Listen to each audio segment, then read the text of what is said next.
Hey, how we doing? Okay, it's the evening time, so I was like, what can I do in the evening? So I was like, I can do a wrap up of what I learned today. So it's a couple things that I learned today. Now, first and foremost, I want to say that I don't dibble and dabble in witchcraft, but I have before, okay? And so I have some lessons. I have some lessons that I took from that space. And the number one lesson is don't dibble and dabble in witchcraft, okay? But also that um, paranoia and paranoid delusions. Okay, so this is an attempt to give somebody some context, okay? So say this, okay? You dibbling dabbling with the spirits or the witchcraft or the psychics or different things like that. You get bits of information from here or you get signs and wonders and these things, and they're not of God, right? Okay. Somebody may have a thought, right? They may have a thought like, oh, that's an ugly shirt, right? And you may get a translation through your witchcraft that, okay, they don't like you or that they're doing something to you. This is not always a proper translation. What? Mom, you can play the music if you want. Thank you. Go upstairs. Go upstairs. This may not be the proper translation, and that's go.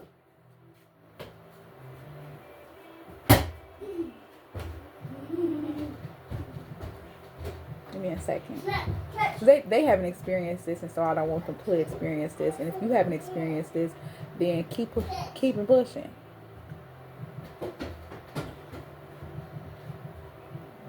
Go. Okay, so that may not be the proper translation, but you may get a thought in your head or something to the extent of, or you may get the sign as like, I'm looking at a situation. I think they don't like me. You know what I'm saying? Because you get that transference of energy from whatever that particle was. Okay. So I try with this because I get this sometimes too, where I get in a situation and I'm like, they don't like me. You know what I'm saying? Or somebody might be laughing. I'm like, they talking about me. You know what I'm saying? Because that's the sense that I got. That's paranoid. Okay. And the thought hasn't fully even been formed yet. You don't even know what they're talking about. And that's a form of paranoia, right? So I say all that to say, think the highest thought, because the thought hasn't been formed, and you don't want to bring an unformed thought into a physical manifestation. Okay, like now I think they don't like me, so now I operate as if they don't like me. Now I don't like them because they don't like me. You know what I'm saying? When they may be laughing about some juice they dumped or something like that. You know what I'm saying? So I don't dibble and dabble in witchcraft, and I don't dibble and dabble in paranoid delusions or paranoia or thinking negatively of a situation. I try to always think the highest thought, always think the best thing. If somebody doesn't answer my phone call, I try to think like, oh, they didn't answer my phone. They must have lost their phone, or their ringer must not be on, or something like that. Because that's what I want to manifest. I want to manifest that nobody is ignoring me because they're doing something wrong. Somebody is not answering a phone call of mine because they're obviously not getting it. You know what I'm saying? Now, another thing that I learned had something to touch on with domestic violence.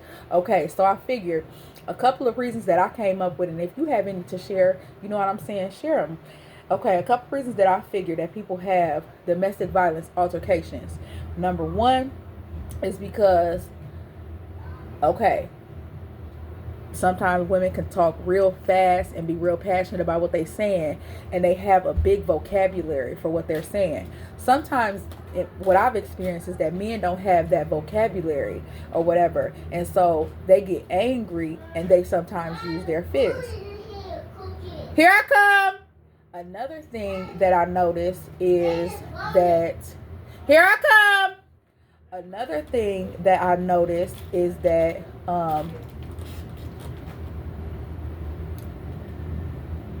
sometimes people have mental instability. Okay, they're mentally unstable, and things aren't clicking in their brain right, be it from their childhood or be it from trauma they've experienced, or maybe they've had to always be aggressive, and so they're naturally aggressive with women as well.